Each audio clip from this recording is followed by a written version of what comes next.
Maintenant, boo nekkee dans l'opposition nag ton devoir républicain ce que la République attend de toi c'est que tu réfléchis sur les alternatives. C'est ce que j'appelle les douceurs de l'opposition. Tu as plus de temps pour, par exemple, écrire des livres. Tu as plus de temps pour réfléchir sur des alternatives pour que la République puisse continuer. Erreur boobu la waa Pastef def. Pastef ils n'ont jamais rien préparé. Et ce qui fait que boo xoolee bi ñu fi nekkee ba léegi en 15 mois, par exemple sur le plan de la politique extérieure, en 15 mois ils ont anéanti 60 ans d'histoire diplomatique du Sénégal. Ah bon? Ah oui, mais Maïmouna yow. Comment? Xam nga Maïmouna di xam nga rapport Sénégal ak États-Unis ni mu meloon. Obama, Clinton, George Bush, chaque fois qu'un président américain vient en Afrique, c'est souvent 3 wala 2 pays. Même bu dee 2 pays, Sénégal na ci bokk. Lan moo fi indi président États-Unis Sénégal à chaque tour lan moo fi indi Obama indi fi George Bush indi fi Bill Clinton lan moo ko fi indi. En Afrique, quand on dit démographie, c'est le Nigeria, plus de 150 millions. Quand on dit économie, c'est l'Afrique du Sud. Donc nous, le président américain faisait escale à Dakar parce que Dakar était un phare. La vitrine démocratique. Voilà, phare, symbole, liberté, tolérance. Sénégal loolu rek la mën a jaay ci àdduna bi parce que économiquement nous ne sommes rien. Mais maintenant bu ñu demee ba Sénégal, le Sénégal cherche à se faire légitimer par Ibrahim Traoré. On va chercher un désir de reconnaissance chez Ibrahim Traoré. Comment ça on cherche un mais désir si, mais de regarde le Premier ministre et le président, xoolal le rapport suspect avec les gars de l'AES. Ils ont inversé la dialectique. C'est ces pays-là qui prenaient le Sénégal comme référence, comme modèle. Mais quand tu vois notre Premier ministre, quand tu vois notre président, le rapport avec ces gens-là, c'est comme si eux, ils devaient se faire légitimer. Et moi, li ma gën a naqari, quand notre premier ministre dem Burkina, j'ai vu les articles dans la presse burkinabé qui disaient ouais, il faut se méfier du Sénégal. Le Sénégal a toujours été le cheval de Troie de l'impérialisme. C'est comme si le Sénégal avance masqué, dañuy infiltre AES pour détruire de l'intérieur parce qu'ils ont dit oui, c'est le cheval de Troie de la France, c'est le cheval de Troie quand même. Donc c'est ça aujourd'hui. L'idée même, yow xam nga Amérique, l'idée même que c'est pas Trump qui fixe la liste des pays, c'est le département d'État. Bu ñu demee ba ci boole Sénégal naan oui, le Sénégal pourrait faire partie des pays où dañuy tëj ambassade bi, le Sénégal pourrait faire partie des pays où bu ñu dañ leen di tere visa pour ñu dugg États-Unis. C'est parce que le Sénégal a renoncé à ses valeurs.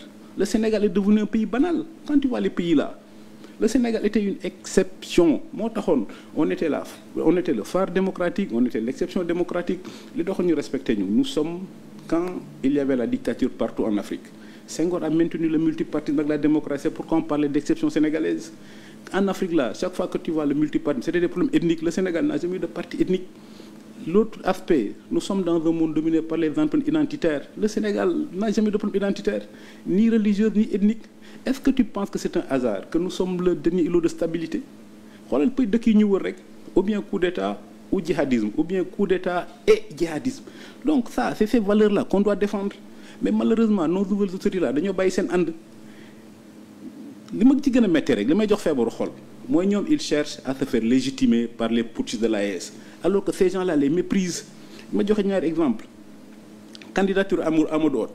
Il n'y a aucun pays de l'AES qui a voté pour le Sénégal. Aucun. Quand le Sénégal fait Thiaroye 44, les 80 là, da nga ci gis waa AES. Li wolof yi nag di wax ku bàyyi sa ànd keneen jël sa ànd. Nous sommes devenus un pays banal parce que le Sénégal a renoncé à ses valeurs, le Sénégal a renoncé à... Mais opter pour une diplomatie de bon voisinage.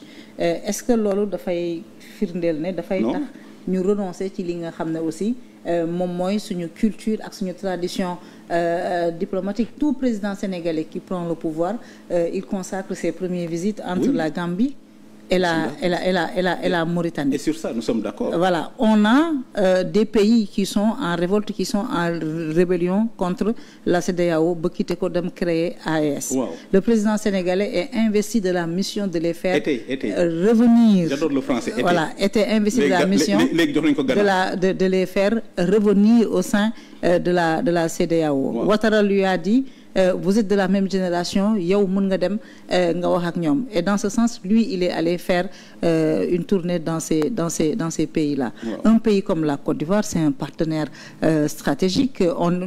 Côte d'Ivoire ak Sénégal ñooy joxante premier, deuxième au sein de l'UEMOA wala ñoom ñooy toppante.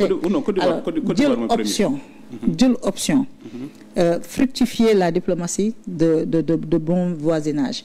Puisque aujourd'hui ça chauffe partout et qu'il y a un repli quelque part identitaire, géopolitique et économique, jël option wu explorer li nga xam ne moom mooy les possibilités au sein de la sous-région. Est-ce que cela nous fait nous fait renoncer à notre identité diplomatique? La diplomatie de bon voisinage, ça a toujours existé. Boo xoolee depuis quelques années, c'est toujours notre ancien ambassadeur à Paris moom mooy dem Gambie. Aujourd'hui, depuis Ablaye Wade, c'est Ablaye Wade qui a initié ça, on essaie de prendre nos meilleurs diplomates pour les amener dans la sous-région. Le Sénégal a toujours eu une diplomatie de bon voisinage. Et quand tu vois l'histoire de l'Union africaine, Senghor était le partisan des cercles concentriques. Senghor disait que, contrairement à ce que voulait Nkrumah, unité immédiatement, Senghor disait qu'il faut des cercles concentriques. Ça veut dire le premier cercle, d'abord par cercle. Donc le truc du bon voisinage, l'actuel premier ministre de Guinée, mais il a fait Vanvo, après il a eu le concours général. C'est presque un Sénégalais, loolu lañ koy tourner en Guinée. Voilà, Senghor a demandé qu'on lui donne une bourse pour mu dem lui le grand. Le Sénégal a toujours fonctionné comme ça. Ce qui a changé, c'est que je dis inversion de la dialectique. Un ami malien dama koy wax nee na ma nous peuple du Mali, on veut être comme le Sénégal.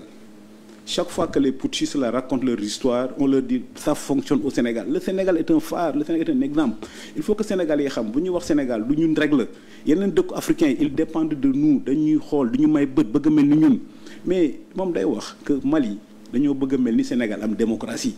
Mais il me dit malheureusement vos dirigeants veulent être comme nous. Et c'est ça que je dis, c'est ça que j'appelle le changement de paradigme et de dialectique. Le Sénégal a toujours eu d'excellents rapports avec ses voisins. La seule différence, ces gens-là nous prenaient pour les références. Ils voulaient être comme nous, on était la locomotive. Mais on est la référence en Afrique de l'Ouest. Mais jusqu'à présent, on l'est.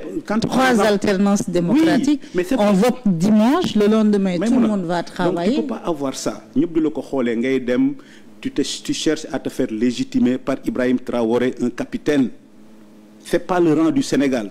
La mission de Diomaye ne pouvait pas réussir. Parce que la mission de Diomaye aurait réussi, le Diomaye était attaché à ses valeurs. Dire aux gens de l'AES que les coups d'État, c'est anachronique. On n'apprend pas un coup d'État ni dans une école de guerre, ni dans des cours d'État-major. Le Sénégal aurait dû tenir son rang et dire à ces gens-là... Mais ils ont envoyé balader Macron qui essayait de leur faire la leçon par rapport au putsch constitutionnel. Le président sénégalais.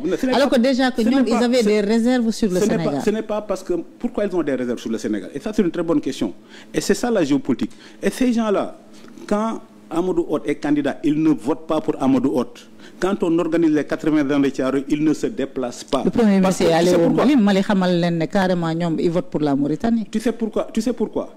Parce que aussi longtemps que le Sénégal est debout, leur projet ne peut pas aboutir. Le Sénégal incarne ce qu'ils ont été, des démocraties. Le Sénégal est un pays de démocratie et de liberté. Aussi longtemps qu'il va y avoir le phare, comme disent les Américains, a city upon the hill, le rayonnement du Sénégal, leurs projets de coup d'État ne peuvent pas réussir, ça ne peut être que temporaire. Et comme je dis, en termes de géopolitique, c'est l'AES qui reviendra à la CEDEAO après la vague démocratique. Même on a une vague démocratique qui va revenir. C'est l'AES qui reviendra à la CEDEAO, mais la CEDEAO ne peut pas revenir à l'AES. Et c'est là où ces gens sont forts en manipulation. Ibrahim Traoré n'est légitime que sur TikTok. Toute la légitimité d'Ibrahim Traoré, c'est sur TikTok. Mais maintenant, quand tu vois le comportement des autorités sénégalaises, c'est comme si le Sénégal devrait rougir d'être resté une démocratie. J'en déduis souvent que Pastef regrette que l'insurrection n'ait pas réussi. Parce que si l'insurrection avait réussi, on serait comme l'insurrection réussirait, on serait comme le Burkina Faso. Donc c'est pourquoi je dis le Sénégal est devenu un pays